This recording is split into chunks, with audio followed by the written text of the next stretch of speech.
Bismillahirrahmanirrahim. Assalamualaikum warahmatullahi wabarakatuh. Kami dari kelompok 1 mata kuliah Perencanaan Pembelajaran Bahasa Inggris. Di sini kami akan menjelaskan tentang RPP dan silabus yang terdiri dari 3 poin, yaitu poin yang pertama adalah definisi RPP dan silabus, dan yang kedua adalah perbedaan RPP dan silabus. Dan poin yang terakhir, poin yang ketiga adalah pendekatan kurikulum 2013 terhadap pembelajaran bahasa Inggris. Oke, sebelum saya memulai untuk presentasi, saya akan memperkenalkan diri saya sendiri. Saya memperkenalkan nama saya Hafiz Jamil. Di sini saya tidak berdiri sendiri, saya mempunyai 2 rekan kelompok.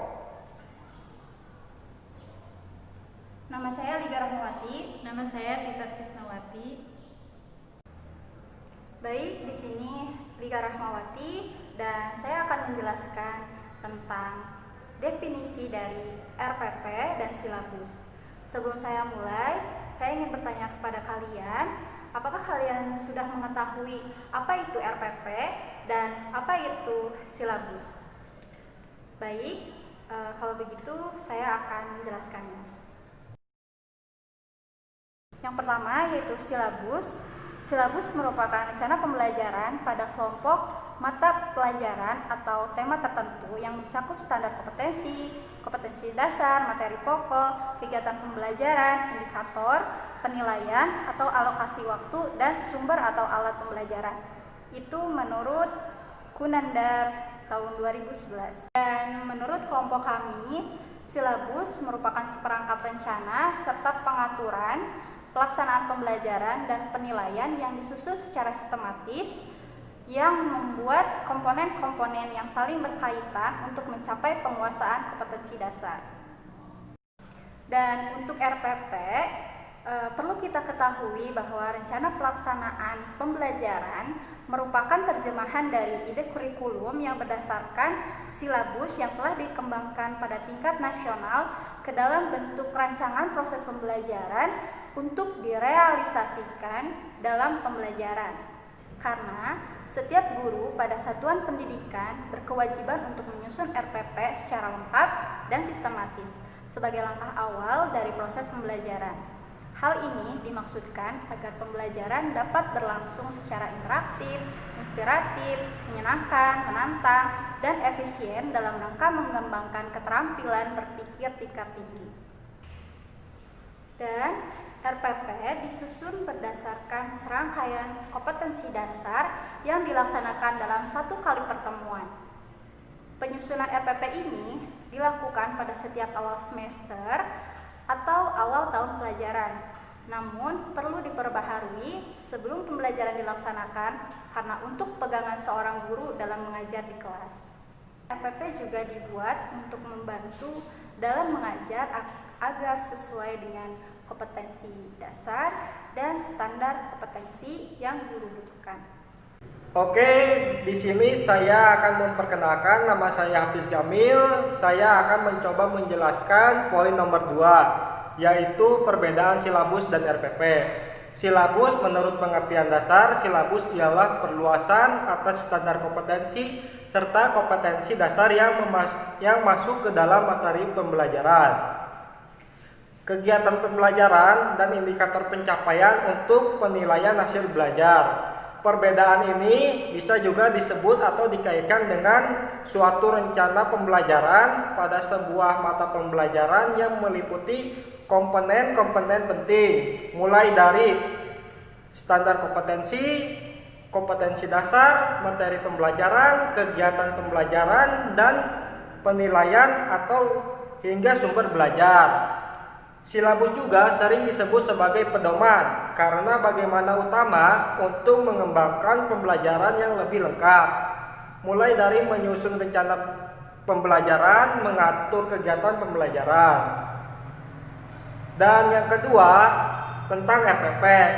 RPP yang dikaitkan sebagai suatu rencana yang memperlihatkan prosedur secara perorganisasian pembelajaran demi tercapainya kompetensi dasar. RPP juga sering disebut persiapan yang harus diterapkan oleh guru. Karena sebelum memulai proses mengajar, berdasarkan penjelasan di atas, perbedaan silabus dan RPP hanya terletak pada tujuan menyusun. Silabus dipersiapkan untuk pertemuan selama 1 semester dan sedangkan RPP dipersiapkan untuk 1 pertemuan atau untuk 1 bab. RPP mencakup langkah-langkah pembelajaran sedangkan silabus itu tidak. Perkenalkan, nama saya Tita Trisnawati. Di sini saya akan menjelaskan poin ketiga metode pendekatan. Pengajaran bahasa Inggris pada kurikulum 2013 memadukan pendekatan saintifik dan pendekatan berbasis teks. Yang pertama ada pendekatan berbasis teks. Pendekatan berbasis teks yang merupakan pendekatan untuk pengajaran bahasa Inggris di Indonesia. Pertama kalinya diperkenalkan dalam kurikulum pendidikan bahasa Inggris yaitu pada kurikulum 2004, 2006, bahkan diberlakukannya kurikulum 2013, pendekatan ini pun masih tetap digunakan. Beberapa contoh jenis teks tersebut adalah naratif, prosedur, deskriptif, report, procedural, analytical exposition, persuasive exposition, explanation, discussion, and review. Pengajaran bahasa Inggris merupakan pendekatan berbasis teks, genre-based approach, terdiri dari 4 tahap pembelajaran di dalam kelas. Tahap pertama, building knowledge of the field, bertujuan untuk melengkapi siswa dengan pengetahuan awal tentang topik atau teks yang akan dipelajari, berfokus pada isi informasi dan unsur kebahasaan dari jenis teks yang akan digunakan. Tahap kedua, modeling of the text. Teks yang akan diajarkan diperkenalkan ke siswa melalui sebuah contoh teks model. Saat siswa telah mengenal model teks yang dipelajari, guru dan siswa kemudian dapat bekerja sama untuk mengkonstruksi ulang jenis teks yang sama. Tahap terakhir adalah tahap independent construction of the text. Tahap di mana siswa diharapkan telah siap untuk menyusun sendiri teks mereka sesuai dengan jenis teks yang sedang dipelajari.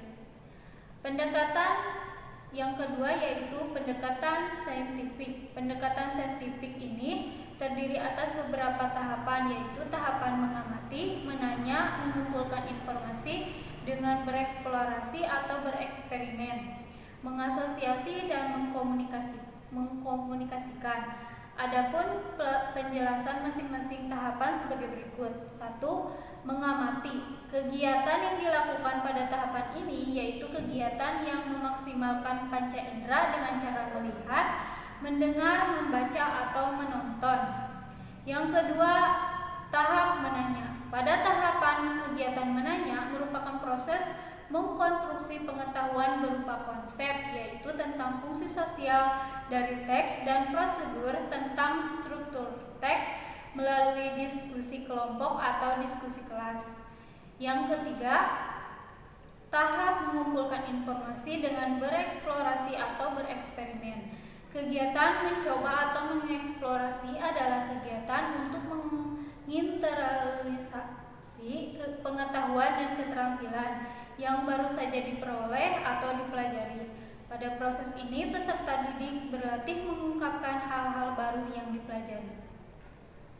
Yang keempat, mengasosiasi. Kegiatan mengasosiasi atau menalar merupakan proses pengembangan kemampuan mengkelompokkan atau membandingkan beragam ide dan peristiwa untuk kemudian memasukkannya menjadi penggalan memori. Dan yang terakhir, mengkomunikasikan.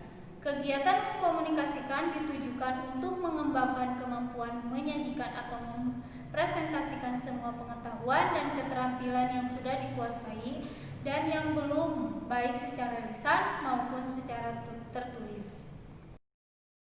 Oke, saya rasa sampai di sini mengenai penjelasan RPP dan silabus dari kelompok kami, dan saya ucapkan terima kasih banyak dan mohon maaf jika yang kami sampaikan kurang jelas dan kurang komplit, saya ucapkan terima kasih banyak. Assalamualaikum warahmatullahi wabarakatuh.